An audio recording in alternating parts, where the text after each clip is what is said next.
8ನೇ ತರಗತಿ ಕನ್ನಡ ಗದ್ಯಭಾಗ 7 ಅಮ್ಮ ಪ್ರಶ್ನೋತ್ತರಗಳು. ಮುಖ್ಯ ಪ್ರಶ್ನೆ 1 ಕೊಟ್ಟಿರುವ ಪ್ರಶ್ನೆಗಳಿಗೆ ಒಂದು ವಾಕ್ಯದಲ್ಲಿ ಉತ್ತರಿಸಿ. ಪ್ರಶ್ನೆ 1 ಬಾಲ್ಯದಲ್ಲಿ ಲೇಖಕರು ಭಯವಾದಾಗ ಯಾವ ಮಂತ್ರವನ್ನು ಹೇಳಿಕೊಳ್ಳುತ್ತಿದ್ದರು? ಉತ್ತರ ಬಾಲ್ಯದಲ್ಲಿ ಲೇಖಕರು ಭಯವಾದಾಗ ಅರ್ಜುನಃ ಫಾಲ್ಗುಣೋ ಪಾರ್ಥಃ ಕಿರೀಟಿ ಶ್ವೇತವಾಹನ ಎಂಬ ಮಂತ್ರವನ್ನು ಹೇಳಿಕೊಳ್ಳುತ್ತಿದ್ದರು. ಪ್ರಶ್ನೆ 2 ಲೇಖಕರ ಮೊದಲ ವಿದ್ಯಾಗುರು ಯಾರು? ಉತ್ತರ ಲೇಖಕರ ಮೊದಲ ವಿದ್ಯಾಗುರು ಅಂದರೆ ಅಮ್ಮ. ಪ್ರಶ್ನೆ 3 ಸಣ್ಣ ಗುಡಿಯೊಳಗಿನ ಕಪ್ಪು ಹುಳುವನ್ನು ಯಾವ ಹೆಸರಿನಿಂದ ಕರೆಯುತ್ತಾರೆ? ಉತ್ತರ ಸಣ್ಣ ಗುಡಿಯೊಳಗಿನ ಕಪ್ಪು ಹುಳುವನ್ನು ತನ್ನಾದೇವಿ ಗುಬ್ಬಿ ಹೆಸರಿನಿಂದ ಕರೆಯುತ್ತಾರೆ. ಪ್ರಶ್ನೆ 4 ಲೇಖಕರ ಬಾಲ್ಯದ ಪುನರಾವರ್ತಿತ ದೈನಿಕ ಯಾವುದಾಗಿತ್ತು? ಉತ್ತರ ಕೃಷ್ಣಪ್ಪಯ್ಯ ಮೇಷ್ಟಿಗಾಗಿ ಆತಂಕದಲ್ಲಿ ಕಾಯುತ್ತಾ ಇವತ್ತು ಮೇಷ್ಟಿಗೆ ಜ್ವರ ಬರಲಿ ದೇವರೇ ಎಂದು ಮನಸ್ಸಲ್ಲೇ ಪ್ರಾರ್ಥಿಸುತ್ತಾ ಇರುವುದು ಲೇಖಕರ ಬಾಲ್ಯದ ಪುನರಾವರ್ತಿತ ದೈನಿಕವಾಗಿತ್ತು. ಪ್ರಶ್ನೆ 5 ತಿಂಗಳಿಗೊಮ್ಮೆ ಕಾಫಿ ಬೀಜವನ್ನು ತಂದು ಕೊಡುತ್ತಿದ್ದವರು ಯಾರು? ಉತ್ತರ ತಿಂಗಳಿಗೊಮ್ಮೆ ಕಾಫಿ ಬೀಜವನ್ನು ಬ್ಯಾರಿಯೊಬ್ಬರು ತಂದು ಕೊಡುತ್ತಿದ್ದರು. ಮುಖ್ಯ ಪ್ರಶ್ನೆ 2 ಕೊಟ್ಟಿರುವ ಪ್ರಶ್ನೆಗಳಿಗೆ 2-3 ವಾಕ್ಯಗಳಲ್ಲಿ ಉತ್ತರಿಸಿ. ಪ್ರಶ್ನೆ 1 ಲೇಖಕರ ಅಕ್ಷರಾಭ್ಯಾಸ ಆರಂಭವಾದದ್ದು ಹೇಗೆ?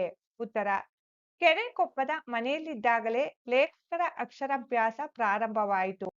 ಆಗ ಸ್ಕೂಲ್ ಹತ್ತಿರ ಇರಲಿಲ್ಲ. ಹಬ್ಬದ ದಿನ ಸರಸ್ವತಿ ನಮಸ್ತುಭ್ಯಂ ವರದೆ ಕಾಮರೂಪಿಣಿ ವಿದ್ಯಾರಂಭಂ ಕರಿಷ್ಯಾಮಿ ಸಿದ್ಧಿರ್ಭವತು ಮೇ ಸದಾ ಎಂದು ಹೇಳಿ ಅವರ ಅಮ್ಮ ನೆಲದಲ್ಲಿ ಮರಳು ಹರಡಿ ಕೂರಿಸಿ ಬೆರಳು ಹಿಡಿದುಕೊಂಡು ಆ ಅಕ್ಷರವನ್ನು ಬರೆಸಿದರು. ಹೀಗೆ ಲೇಖಕರ ಅಕ್ಷರಾಭ್ಯಾಸ ಆರಂಭವಾಯಿತು. ಪ್ರಶ್ನೆ 2 ಮಳೆಗಾಲದ ಆರಂಭಕ್ಕೆ ಮುನ್ನ ಮಲೆನಾಡಿನಲ್ಲಿ ಏನೆಲ್ಲ ಸಿದ್ಧತೆಗಳು ಮಾಡಿಕೊಳ್ಳಬೇಕಿತ್ತು? ಉತ್ತರ ಮಳೆಗಾಲದ ಆರಂಭಕ್ಕೆ ಮೊದಲೇ ಮಲೆನಾಡಿನಲ್ಲಿ ಹಲವಾರು ಸಿದ್ಧತೆಗಳು ನಡೆಯುತ್ತಿದ್ದವು. ಮನೆಯ ಕೆಲಸಕ್ಕೆ ಲೇಖಕರ ಸಂಬಂಧಿಕರು ಅವರ ಅಪ್ಪನ ಸ್ನೇಹಿತರು ಒಣ ಸೌದೆ ಅಕ್ಕಿ ಬೇಳೆ ಜೋನಿ ಬೆಲ್ಲವನ್ನು ಸಂಗ್ರಹಿಸುತ್ತಿದ್ದರು. ಜೊತೆಗೆ ಕಾಡು ಹಲಸಿನ ಹಣ್ಣು ಹಪ್ಪಳ ಸಂಡಿಗೆಯಂತಹ ಅನೇಕ ತಿಂಡಿಗಳನ್ನು ಒಣಗಿಸಿ ಇಡುತ್ತಿದ್ದರು. ಪ್ರಶ್ನೆ 3 ನಸುಕಿನಲ್ಲಿ ಲೇಖಕರಿಗೆ ಖುಷಿ ಕೊಡುತ್ತಿದ್ದ ಸಂಗತಿಗಳ್ಯಾವುವು? ಉತ್ತರ ನಸುಕಿನಲ್ಲಿ ಎದ್ದು ಮನೆಯೆದುರು ಅರಣ್ಯದ ಅಂಚಿನಲ್ಲಿ ಇದ್ದ ರಂಜದ ಮರವೊಂದರಿಂದ ನೆಲದ ಮೇಲೆ ಚೆಲ್ಲಿರುತ್ತಿದ್ದ ನಕ್ಷತ್ರದ ಆಕಾರದ ರಂಜದ ಹೂವುಗಳನ್ನು ಆರಿಸುವುದು, ದೂರ್ಬೆಯನ್ನು ಹುಲ್ಲಲ್ಲಿ ಹುಡುಕಿ ಕಿತ್ತು ತರುವುದು, ಕೇದಿಗೆ ಅರಳಿದೆಯೇ ಮರದ ಮೇಲಿನ ಗೂಡಲ್ಲಿ ಮೊಟ್ಟೆ ಮರಿಯಾಯಿತೆ ಎಂದು ಬಿದುರಿನ ಸಂದಿಯಿಂದ ನಿತ್ಯ ನೋಡುವುದು ಲೇಖಕರಿಗೆ ಖುಷಿ ಕೊಡುತ್ತಿದ್ದ ಸಂಗತಿಗಳಾಗಿದ್ದವು. ಪ್ರಶ್ನೆ 4 ವಿಶೇಷ ಪದಾರ್ಥಗಳನ್ನು ಕಡವಾಗಿ ಪಡೆಯುತ್ತಿದ್ದ ಹಾಗೂ ತೀರಿಸುತ್ತಿದ್ದ ಬಗ್ಗೆ ಹೇಗೆ? ಉತ್ತರ ವಿಶೇಷ ಪದಾರ್ಥಗಳೆಲ್ಲವನ್ನು ಕಡವಾಗಿ ಪಡೆಯುವುದು ವರ್ಷಕ್ಕೊಮ್ಮೆ. ಅಂದರೆ ದೀಪಾವಳಿಯಿಂದ ಇನ್ನೊಂದು ದೀಪಾವಳಿಗೆ, ಯುಗಾದಿಯಿಂದ ಇನ್ನೊಂದು ಯುಗಾದಿಗೆ, ಗೌರಿ ಹಬ್ಬದಿಂದ ಇನ್ನೊಂದು ಗೌರಿ ಹಬ್ಬದವರೆಗೆ ಈ ಕಡದ ಅವಧಿ. ಬೆಳೆದ ಅಡಿಕೆಯೋ ಭತ್ತವನ್ನು ಬದಲಿಗೆ ಕೊಟ್ಟು ಕಡವನ್ನು ತೀರಿಸುತ್ತಿದ್ದರು. ಮುಖ್ಯ ಪ್ರಶ್ನೆ 3 ಕೊಟ್ಟಿರುವ ಪ್ರಶ್ನೆಗಳಿಗೆ 5-6 ವಾಕ್ಯಗಳಲ್ಲಿ ಉತ್ತರಿಸಿ. ಪ್ರಶ್ನೆ 1 ಮಲೆನಾಡಿನಲ್ಲಿ ಹುಲಿಗಳಿಂದಾಗುತ್ತಿದ್ದ ತೊಂದರೆಯ ಬಗ್ಗೆ ಹೇಗೆ ವರ್ಣಿಸಲಾಗಿದೆ? ಉತ್ತರ ಲೇಖಕರ ಊರಿನಲ್ಲಿ ಹುಲಿಗಳ ಕಾಟ ಬಹಳ ಇತ್ತು. ಕೊಟ್ಟಿಗೆಯ ದನಗಳು ಗಡಗಡ ನಡುಗಲು ಶುರು ಮಾಡುತ್ತಿದ್ದವು. ಲೇಖಕರು ಅವರಮ್ಮ ಅವರಜ್ಜ ಚಿಮ್ಮಣಿ ದೀಪದ ಬೆಳಕಿನಲ್ಲಿ ಒಳಗಡೆ ಕೂತು ಎಲ್ಲಿ ಹುಲಿ ನಮ್ಮ ಕೊಟ್ಟಿಗೆಗೂ ನುಗ್ಗಿ ಬಿಡುತ್ತದೆಯೋ ಎಂದು ಕಾಯುತ್ತಿದ್ದರು. ಮನೆಗೆ ನಿತ್ಯದ ಆಳುಗಳು ಬಂದಾಗ ಮಾತು ಶುರುವಾಗುತ್ತಿದ್ದುದು ಯಾವುದೋ ಹುಲಿ ಯಾವುದೋ ದನವನ್ನು ಕಾಡಲ್ಲಿ ಹಿಡಿದು ಅವರ ಮನೆ ದನ ಹೋಯ್ತು ಹೀಗೆ. ಮಲೆನಾಡಿನಲ್ಲಿ ಹುಲಿಯ ನಿಜವಾದ ಹಸಿದ ಕಣ್ಣು ಇವರ ಮನೆ ದನ ಹೋಯ್ತುಗಳ ಕೋರೆದಾಟೆಯ ಮುಖವಾಗಿತ್ತು. ಲೇಖಕರಿಗೆ ತುಂಬಾ ಭಯವಾದಾಗ ಅವರ ಅಜ್ಜ ಹೇಳಿಕೊಟ್ಟಿದ್ದ ಅರ್ಜುನಃ ಫಾಲ್ಗುಣ ಪಾರ್ಥ ಕಿರೀಟಿ ಶ್ವೇತವಾಹನ ಎಂಬ ಅರ್ಜುನ ಮಂತ್ರವನ್ನು ಹೇಳುತ್ತಾ ಹೇಳುತ್ತಾ ಅವರೆಲ್ಲ ನಿದ್ದೆ ಹೋಗುತ್ತಿದ್ದರು. ಪ್ರಶ್ನೆ 2 ಒರಿಜಿನಲ್ ಹಾಗೂ ಚಾರಟದ ಕಾಫಿಯನ್ನು ಸಿದ್ಧಗೊಳಿಸುತ್ತಿದ್ದ ಬಗೆಯನ್ನು ವಿವರಿಸಿ. ಉತ್ತರ ಒರಿಜಿನಲ್ ಕಾಫಿ ಬೀಜವನ್ನು ಆಗಲೇ ಹುರಿದು ಆಗಲೇ ಪುಡಿ ಮಾಡಿ ಆಗಲೇ ಕುದಿಯುವ ನೀರಿಗೆ ಬೆರೆಸಿ ಮುಚ್ಚಿಟ್ಟು ಅದರ ಗಸಿ ಇಳಿಯುವಷ್ಟು ಹೊತ್ತು ಕಾದು ಅದಕ್ಕಾಗಿ ಇದ್ದ ಬಟ್ಟೆಗೆ ಸುರಿದು ಹಿಂಡಿ ಡಿಕಾಕ್ಷನ್ ಇಳಿಯುವಾಗ ಕಳೆದುಕೊಂಡ ಉಷ್ಣಾಂಶವನ್ನು ಬಿಸಿ ಬಿಸಿ ಎಮ್ಮೆ ಹಾಲು ಬೆರೆಸಿ ಹದ ಮಾಡಿ ಕಾಫಿ ಮಾಡುವುದು. ಒರಿಜಿನಲ್ ಕಾಫಿಯ ಘಮಘಮದ ವಾಸನೆಯನ್ನು ಕೊಂಚವಾದರೂ ಉಳಿಸಿಕೊಂಡು ಅದರ ಚಾರಟ ಕುದಿಸಿ ಮಾಡಿದ ಕಾಫಿಯೇ ಚಾರಟದ ಕಾಫಿ. ಮುಖ್ಯ ಪ್ರಶ್ನೆ 4 ಸಂದರ್ಭ ಸಹಿತ ಸ್ವಾರಸ್ಯವನ್ನು ವಿವರಿಸಿ. ವಾಕ್ಯ 1 ಸರಸ್ವತಿ ನಮಸ್ತುಭ್ಯಂ ವರದೆ ಕಾಮರೂಪಿಣಿ. ಆಯ್ಕೆ ಪ್ರಸ್ತುತ ವಾಕ್ಯವನ್ನು ಯು ಆರ್ ಅನಂತಮೂರ್ತಿಯವರ ಸುರಗಿ ಆತ್ಮಕಥನದಿಂದ ಆಯ್ಕೆ ಮಾಡಿಕೊಳ್ಳಲಾಗಿರುವ ಅಮ್ಮ ಎಂಬ ಗದ್ಯಭಾಗದಿಂದ ಆರಿಸಿಕೊಳ್ಳಲಾಗಿದೆ. ಸಂದರ್ಭ ಲೇಖಕರಿಗೆ ಅವರ ಅಮ್ಮ ಅಕ್ಷರಾಭ್ಯಾಸ ಪ್ರಾರಂಭಿಸಿದ ಬಗ್ಗೆ ವಿವರಿಸುವ ಸಂದರ್ಭದಲ್ಲಿ ಈ ಮಾತನ್ನು ಹೇಳಿದ್ದಾರೆ.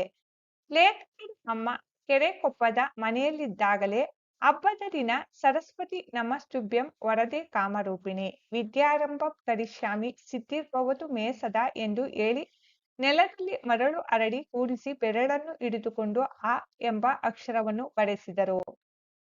ಸ್ವಾರಸ್ಯ ಮನೆಯ ಮೊದಲ ಪಾಠಶಾಲೆ ಜನನಿ ತಾನೇ ಮೊದಲ ಗುರುವು ಎಂಬುದು ಈ ಸಂದರ್ಭದಲ್ಲಿ ಸ್ವಾರಸ್ಯಪೂರ್ಣವಾಗಿ ಮೂಡಿಬಂದಿದೆ. ವಾಕ್ಯ 2 ನನಗೂ ಹೆಣ್ಣು ಮಕ್ಕಳಂತೆ ಉದ್ದ ಕೂದಲಿತ್ತು.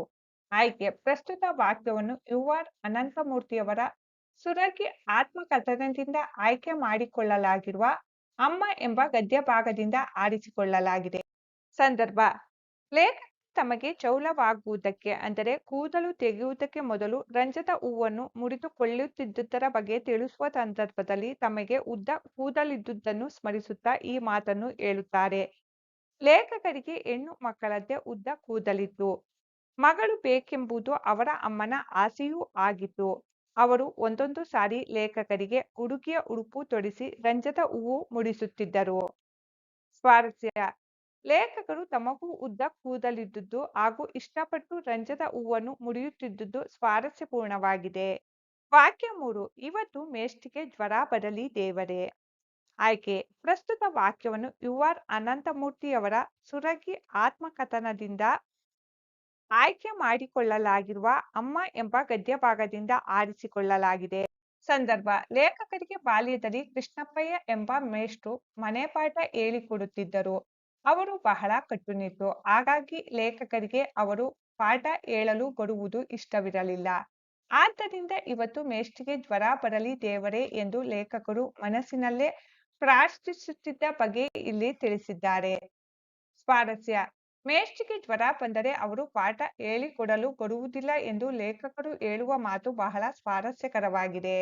ವಾಕ್ಯ 4 ನನಗೂ ಎಲ್ಲೋ ಒಂದೊಂದು ಸಾರಿ ಈ ಕಾಫಿಯ ಪುಣ್ಯ ಸಿಗುತ್ತಿತ್ತು. ಆಯ್ಕೆ ಪ್ರಸ್ತುತ ವಾಕ್ಯವನ್ನು ಯು ಆರ್ ಅನಂತಮೂರ್ತಿಯವರ ಸುರಗಿ ಆತ್ಮಕಥನದಿಂದ ಆಯ್ಕೆ ಮಾಡಿಕೊಳ್ಳಲಾಗಿರುವ ಅಮ್ಮ ಎಂಬ ಗದ್ಯಭಾಗದಿಂದ ಆರಿಸಿಕೊಳ್ಳಲಾಗಿದೆ. ಸಂದರ್ಭ ಲೇಖಕರಿಗೆ ಅವರ ಅಮ್ಮ ಚಾರುತ್ರ ಕಾಫಿ ಕೊಟ್ಟು ತಂದೆಗೆ ಒರಿಜಿನಲ್ ಕಾಫಿ ಕೊಡುತ್ತಿದ್ದ ಬಗ್ಗೆ ಹೇಳುವ ಸಂದರ್ಭದಲ್ಲಿ ಲೇಖಕರು ಈ ಮಾತನ್ನು ಹೇಳಿದ್ದಾರೆ. ಮನೆಯಲ್ಲಿ ಎಲ್ಲರಿಗೂ ಕಾಫಿ ಮಾಡುವಷ್ಟು ಅನುಕೂಲ ಇರುತ್ತಿರಲಿಲ್ಲ. ಆದ್ದರಿಂದ ತಂದೆಗೆ ಮಾತ್ರ ಶುದ್ಧ ಕಾಫಿ ಕೊಟ್ಟು ಮನೆಯ ಉಳಿದವರಿಗೆ ಚಾರುತ್ರದ ಕಾಫಿ ನೀಡುತ್ತಿದ್ದರು. ಅಪರೂಪಕ್ಕೆಂಬಂತೆ ಒಂದೊಂದು ಸಾರಿ ಮಾತ್ರ ಒಳ್ಳೆಯ ಕಾಫಿ ಸಿಗುತ್ತಿತ್ತೆಂದು ಲೇಖಕರು ಹೇಳಿದ್ದಾರೆ. ಸ್ವಾರಸ್ಯ ಮನೆಯವರೆಲ್ಲರೂ ಒಳ್ಳೆಯ ಕಾಫಿ ಬೀಜದಿಂದ ಮಾಡಿದ ಕಾಫಿ ಕುಡಿಯುವುದಕ್ಕೂ ಕಷ್ಟವಾಗಿದ್ದ ಅಂದಿನ ಆರ್ಥಿಕ ಪರಿಸ್ಥಿತಿ ಈ ಮಾತಿನಲ್ಲಿ ಸ್ವಾರಸ್ಯಪೂರ್ಣವಾಗಿದೆ. ವಾಕ್ಯ 5 ನನಗೆ ಚಾರಟದಲ್ಲಿ ಕಾಫಿಯೋ. ಆಯ್ಕೆ ಪ್ರಸ್ತುತ ವಾಕ್ಯವನ್ನು ಯು ಆರ್ ಅನಂತಮೂರ್ತಿಯವರ ಸೂರಗಿ ಆತ್ಮಕಥನದಿಂದ ಆಯ್ಕೆ ಮಾಡಿಕೊಳ್ಳಲಾಗಿರುವ ಅಮ್ಮ ಎಂಬ ಗದ್ಯಭಾಗದಿಂದ ಆರಿಸಿಕೊಳ್ಳಲಾಗಿದೆ. ಸಂದರ್ಭ ಲೇಖಕ ಮನೆಯಲ್ಲಿ ಅವರ ತಂದೆಗೆ ಒರಿಜಿನಲ್ ಕಾಫಿ ಕೊಟ್ಟು ಉಳಿದವರಿಗೆ ಚಾರಟದ ಕಾಫಿ ಕೊಡುತ್ತಿದ್ದ ಬಗ್ಗೆ ಹೇಳುವ ಸಂದರ್ಭದಲ್ಲಿ ಲೇಖಕರು ಈ ಮಾತನ್ನು ಹೇಳಿದ್ದಾರೆ. ಈ ರೀತಿ ಚಾರಟದ ಕಾಫಿ ನೀಡಿದಾಗ ಮನೆಯ ಯಜಮಾನನಾದ ನನಗೆ ಚಾರಟದ ಕಾಫಿಯೋ ಎಂದು ಅವರ ಅಜ್ಜ ಪ್ರಶ್ನಿಸುತ್ತಿದ್ದರು. ಸ್ವಾರಸ್ಯ ಲೇಖಕ ಮನೆಯಲ್ಲಿ ಇವರ ಅಜ್ಜನಿಗಿಂತ ಹೆಚ್ಚಾಗಿ ಅವರ ತಂದೆಯವರಿಗೆ ಘನತೆ ಗೌರವ ಹೆಚ್ಚಾಗಿದ್ದ ಸಂಗತಿ ಇಲ್ಲಿ ಸ್ವಾರಸ್ಯಕರವಾಗಿ ಮೂಡಿಬಂದಿದೆ. ಮುಖ್ಯ ಪ್ರಶ್ನೆ 5 ಕೊಟ್ಟಿರುವ 4 ಆಯ್ಕೆಗಳಲ್ಲಿ ಸರಿಯಾದ ಉತ್ತರವನ್ನು ಆರಿಸಿ ಬರೆಯಿರಿ. 1 ಅಧಿಕೃತವಾಗಿ ಅನಂತಮೂರ್ತಿಯವರ ಮೊದಲ ಶಿಕ್ಷಕರು. ಆಯ್ಕೆಗಳು ಕೃಷ್ಣಪ್ಪಯ್ಯ, ಅಮ್ಮ, ತಂದೆ, ಶೇಷಗಿರಿ. ಸರಿಯಾದ ಆಯ್ಕೆ ಕೃಷ್ಣಪ್ಪಯ್ಯ. ಅಧಿಕೃತವಾಗಿ ಅನಂತಮೂರ್ತಿಯವರ ಮೊದಲ ಶಿಕ್ಷಕರು ಕೃಷ್ಣಪ್ಪಯ್ಯ. ಮುಖ್ಯ ಪ್ರಶ್ನೆ 2 ಮಳೆಗಾಲದಲ್ಲಿ ಮಲೆನಾಡಿನಲ್ಲಿ ಯಥೇಚ್ಛವಾಗಿ ಸಿಗುತ್ತಿದ್ದ ಹಣ್ಣು ಡ್ಯಾಸ್. ಆಯ್ಕೆಗಳು ಮಾವಿನ ಹಣ್ಣು, ಸೀಬೆಹಣ್ಣು, ಹಲಸಿನ ಹಣ್ಣು, ಬಾಳೆಹಣ್ಣು. ಸರಿಯಾದ ಆಯ್ಕೆ ಹಲಸಿನ ಹಣ್ಣು. ಮಳೆಗಾಲದಲ್ಲಿ ಮಲೆನಾಡಿನಲ್ಲಿ ಯಥೇಚ್ಛವಾಗಿ ಸಿಗುತ್ತಿದ್ದ ಹಣ್ಣು ಹಲಸಿನ ಹಣ್ಣು. 3. ಪಟ್ಟಾಂಗ ಈ ಪದದ ಅರ್ಥ ಡ್ಯಾಶ್. ಆಯ್ಕೆಗಳು: ಒಳ್ಳೆಯ ಮಾತು ಹರಟೆ, ಪಟ್ಟ ಕಟ್ಟುವುದು ಕೆಟ್ಟ ಮಾತು. ಸರಿಯಾದ ಆಯ್ಕೆ ಹರಟೆ.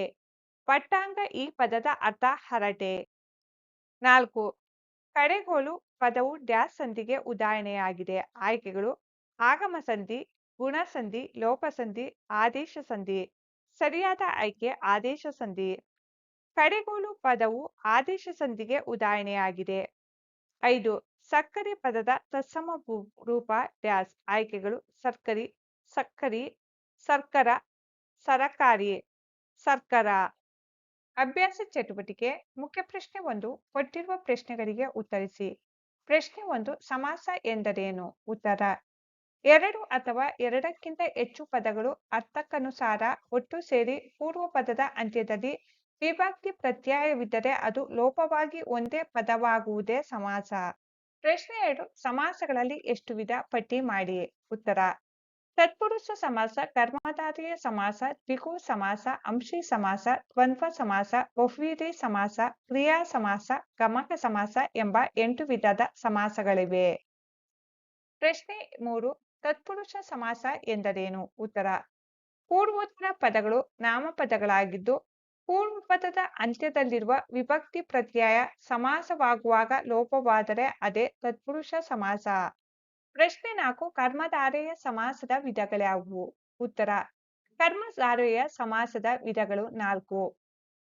ವಿಶೇಷಣ ಪೂರ್ವಪದ ಕರ್ಮಧಾರಯ, ಉಪಮಾನ ಪರಪದ ಕರ್ಮಧಾರಯ, ಸಂಭವನ ಪೂರ್ವಪದ ಕರ್ಮಧಾರಯ, ಅವತರಣ ಪೂರ್ವಪದ ಕರ್ಮಧಾರಯ ಸಮಾಸ.